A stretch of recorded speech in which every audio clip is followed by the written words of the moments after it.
Les vamos a presentar una estrategia de austeridad en el núcleo familiar.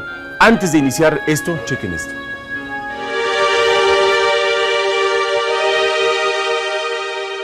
Este lunes en el estudio hablemos de una estrategia de austeridad para las familias. La austeridad es una cualidad muy respetada, pero siempre y cuando se tenga con qué ser austero. Dicho de otro modo, durante las vacas gordas es cuando hay que pensar en la austeridad. Cuando llegan las flacas, además de ser austero, hay que potenciar otras cualidades como el afán de superación constante, la cultura del esfuerzo, la capacidad de asumir riesgos y la sencillez. En estos tiempos de dificultad económica, tener lo básico nos inspira creatividad para conservar o crecer solo en lo que se necesita. Si somos capaces de recortar gastos en nuestra familia con autoridad, seremos capaces de apostar por el crecimiento en valores. Los recortes y la salida de la crisis es labor de toda la familia y cada uno debe saber aportar lo necesario desde su posición natural dentro de la misma. Hablemos del tema. En este momento están abiertos los teléfonos del estudio 454-90 del 45 hasta el 50 es la terminación de nuestras líneas telefónicas. Por eso está con nosotros el licenciado en Economía Héctor Hugo Morales García. Héctor Hugo, ¿cómo estás? Buenos días. Muy bien, mira. Bienvenido. Gracias. Pues aquí presentándoles una estrategia de austeridad para el núcleo familiar. El primero de ellos es la austeridad. ¿Qué es la austeridad, Marco? Lo primero, la austeridad es la limitación. Muchas veces si lo vemos como las acepciones, es limitación, es apretarse un poquito el pantalón, pero no es así forzosamente. La austeridad familiar son en varios ámbitos. El primero, podemos ser austeros en la comida, Marco. ¿Cómo? Por ejemplo, tenemos gastos en restaurantes y en la comida, en casa. En casa. Lo primero sería bajar los costos. ¿Cómo podemos hacer eso? Comprar al mayoreo. Sabemos que comprando al mayoreo es más barato y podemos escoger las cosas de mayor calidad, ya sea en las plazas comerciales X, donde se puede comprar al mayoreo, o en plazas donde se puede también adquirir productos económicos y sobre todo saludables. Otro punto sería las compras. ¿Cómo es la austeridad en las compras? La austeridad en las compras, ¿cómo sabemos que algo es necesario y que algo no es innecesario?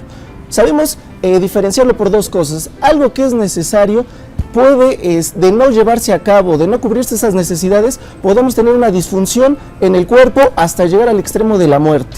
¿Sí? Un deseo es diferente porque podemos tener el deseo de un celular, pero si no lo tenemos no pasa absolutamente nada ni nos podemos morir. Entonces, ya teniendo esa definición de lo que son los deseos y de lo que son las necesidades, cubrirlas. ¿Cuáles son nuestras necesidades, Marco? Son dos: fisiológicas, que son objetivas, o las subjetivas. Las fisiológicas, hidratarse, alimentarse, respirar, o psicológicas o subjetivas. Somos propensos al amor o a tener una buena autoestima. Entonces, ¿cuál sería la estrategia de acá? La estrategia principal es el ahorro. Sí, el ahorro es comprarse únicamente lo que nos sirve y dejar al lado lo superfluo, lo superficial. ¿Sí? Por ejemplo, si tú, Marco, vas a comprar, nosotros nos dicen, ¿qué queremos? ¿Qué queremos comprar? Lo necesario, ya sabemos, alimentos, pero por ejemplo, en la vestimenta personal, la austeridad implica no tener cosas repetidas. Si tú ya tienes un reloj negro, ¿sería necesario volver a comprar un reloj negro? No, claro que no. No, sería comprar otra cosa. Diferente, color, marca, todo. Exactamente. De igual manera, hay bienes complementarios, camisa. Si ya tienes muchísimas camisas, Marco, ¿vas a volver a comprar otra camisa? No. Entonces vamos a comprar un pantalón, vamos a comprar un reloj, vamos a comprar unos zapatos, etc. ¿Qué otro tipo de austeridad tenemos? La austeridad en el endeudamiento. Si tú nos dicen que la austeridad es, no tenemos por qué endeudarnos, pero si lo llegamos a hacer por cualquier razón, tenemos que hacerle una tasa fija, a una tasa de interés fija y a plazos fijos. ¿Por qué? Porque existen tasas variables. Si tenemos tasas variables pueden incrementar y vamos a pagar lo doble o lo triple de la deuda. Entonces ya vamos tres. Una cuarta sería las cuestiones ostentosas, Marco. ¿Cuáles son estas? Tenemos compadres, amigos que gastan mucho en sus fiestas familiares, en 15 años, en bodas, etc. ¿Podemos gastar? Sí, pero lo necesario, tampoco, porque luego la sociedad quiere ver que hay una ostenticidad en lo económico. Pero después, ¿qué pasa? Se endeudan con tales fiestas y se privan del consumo necesario futuro. ¿Por qué? Por estar pagando los 15 años, llevan 1, 2, 3, hasta 5 años. Y siguen pagando. Y siguen pagando. Claro. Sí, pero otra cosa también muy importante es, y sería ¿cómo se llama? La austeridad pero principalmente como vida. ¿Cuál sería la estrategia entonces? Podemos en una libreta, sí, anotar todos nuestros gastos, ya sea en una libreta o hoy en día con las TICs, en ese programa de las celdas y las columnas, podemos poner nuestros gastos quincenales y mensuales. Y gracias a ello nos vamos a dar cuenta de qué, Marco, de que todos podemos quitar cosas que estamos gastando de más. Estamos gastando de más en comida chatarra, estamos gastando de más en darle $1, $2 al viene, que en ocasiones ya se volvió obligatorio. Claro. Etcétera. Si nosotros quitamos estos gastos hormiga, nosotros vamos a tener un mejor gasto y vamos a poder tener una mejor vida. Entonces, la austeridad no solo es gastar menos, no solo es ahorrar más, sino también tiene que ver mucho con la modestia. Si nosotros tenemos una vida modesta, no significa que sea una vida sencilla, pobre, no, significa un estilo de vida distinto. Y entonces cuando somos modestos también podemos ayudar al otro.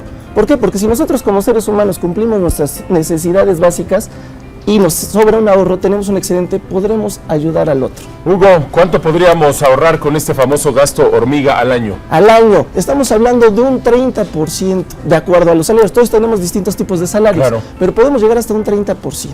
Y todavía ese 30% lo podemos invertir en otro tipo de cosas. Qué sé yo, hoy están de moda mucho los CETES, etcétera. Podemos tener muchas cosas, pero ese sería otro tema en cuestión. Perfecto, mi querido Héctor Hugo Morales García. Estamos platicando acerca de la estrategia y los rubros. Ya nos los dejó más claro nuestro amigo Hugo, economista, para que podamos aplicarlo en el núcleo familiar y no gastar más de lo debido. Así es. Gracias, te quiero agradecer mucho que estés con nosotros. No, al contrario, un gustazo. Gracias, para servirles. Que tengas buen inicio de semana. Nosotros vamos a continuar con más cumpleañeros. Llámenos porque más adelante vendrán los festejos. Mientras, Rocío, miren con quién está.